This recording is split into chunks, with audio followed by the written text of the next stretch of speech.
Hi class, and welcome to your next video on DNA structure. We're also going to include in this video a little bit about the scientists and the discovery of DNA.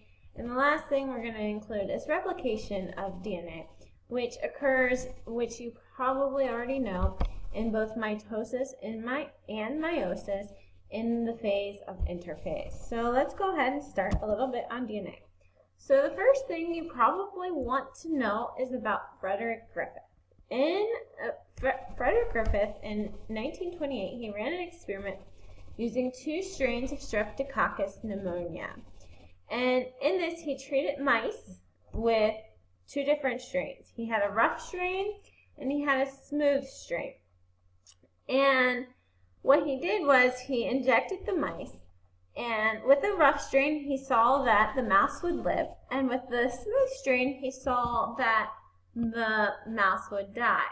Well, then he kind of changed what he was doing, and he killed the smooth strain. And he saw that, okay, well, the mouse lives now. But then he added in live rough strain into what he was injecting the mouse with, and then he saw that the mouse was dying.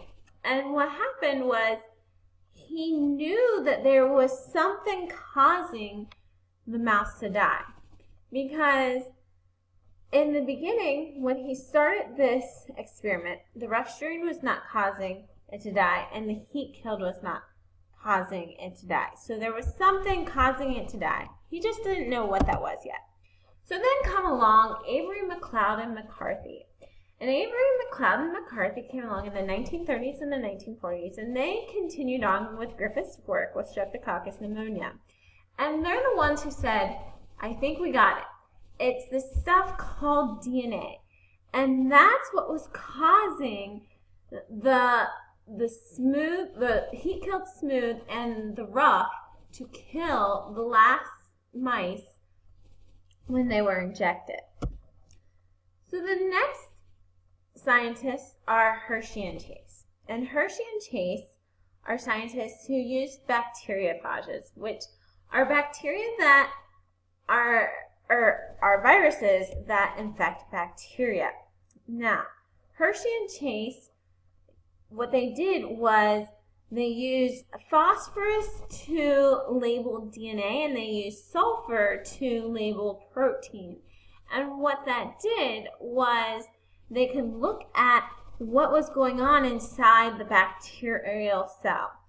And what happened was they could see where the DNA was and where the genetic change was and where the genetic information was stored. And so the phosphorus was showing up.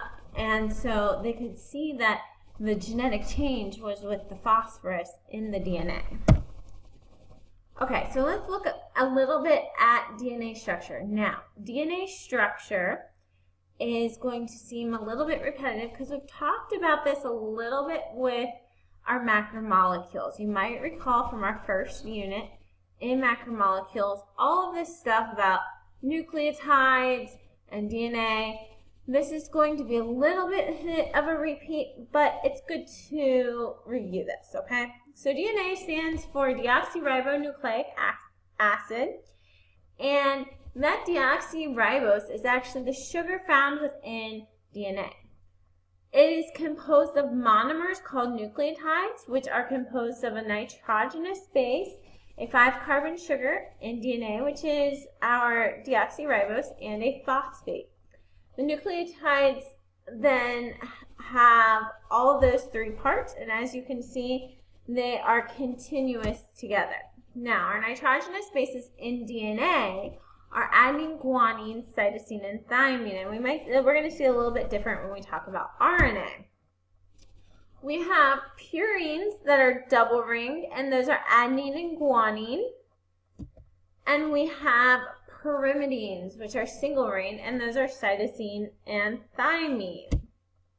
Now, Edwin Chargaff was another scientist who was able to look at DNA and look at percentages of our nitrogenous bases, and he came up with this rule that the percent of G is equal to the percent of C in DNA, and the percent of A is equal to the percent of T.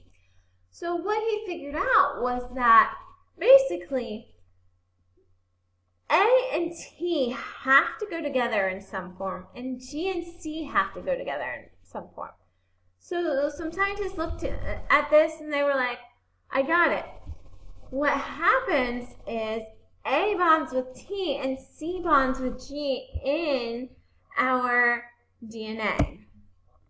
So if we look at the DNA structure, we have our 5-carbon sugar, we have our phosphate, which makes up what we call the backbone. And the backbone is this part right here.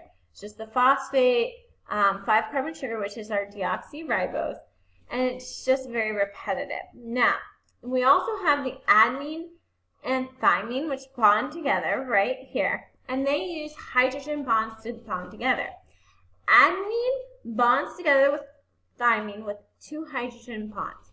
A good way to remember that is that A and T make a 2-letter word, the 2-letter word at. So there are 2 hydrogen bonds in between them. Cytosine and guanine then bond together, they're right here, and they have 3 hydrogen bonds. A good way to remember that is C is the 3rd letter in the alphabet, or you can also remember it by there are 3 letters in between C and G. So those are both ways to remember it. Now, we know that DNA is a double helix. And the reason we know that is there are 2 specific scientists who came up with this. Their names are James Watson and Francis Crick. Now, James Watson, he worked with Francis Crick, and he also worked with a woman named Rosalind Franklin, and they all kind of worked together to come up with the double helix structure. Rosalind Franklin was the one who did X-ray crystallography, and we'll look at exactly what she did in class. But she came up with these pictures which gave us the clues into the double helix. And then James Watson and Francis Crick took that and they were able to decipher exactly what the shape should be.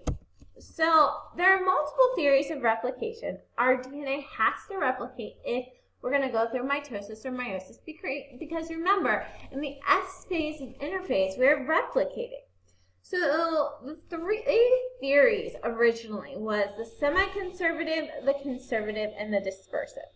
Now, if you look here, the semi-conservative, you go from 1 molecule of DNA right here, and then you split it, and you go into 2 different molecules of DNA.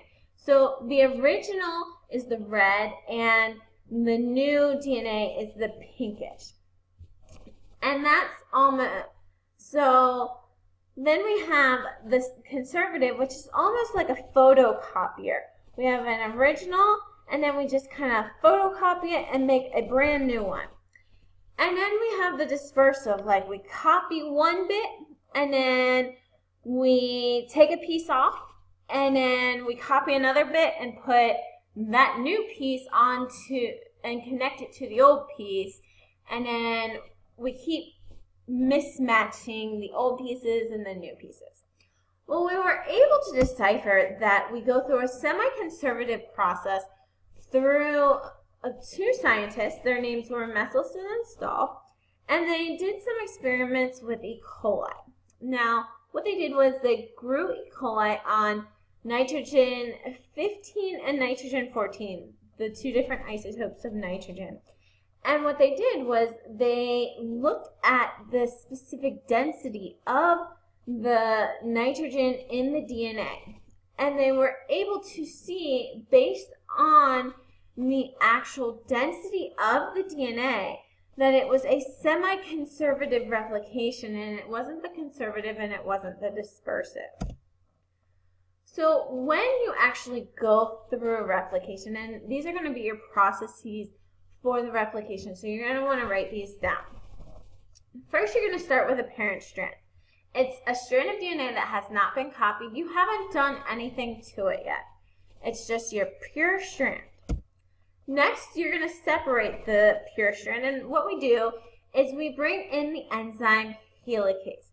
It's specifically DNA helicase. If you have RNA helicase, it's not going to work with the specific DNA molecule because it's going to be there to help with RNA. So the DNA helicase is going to unzip the DNA because we need the DNA to come apart in order to copy it and go through that semi-conservative replication. Next, we're going to add new nucleotides, and we're going to do this with the enzyme DNA polymerase. And what is going to happen is the DNA polymerase is going to grab the matching nitrogenous base, and it's going to put it in the right spot. So if we have an A, it's going to grab a T and put it there. And then if we have a C, it's going to grab a G. And if we have a G, it's going to grab a C. And it's just going to keep doing this. And so then we're using this, and we're creating what we have as our template strand. We have the parent strand that we have separated. We now have the half strand, which is our template strand. And then we're going to use DNA ligase. This is going to come back and seal everything up.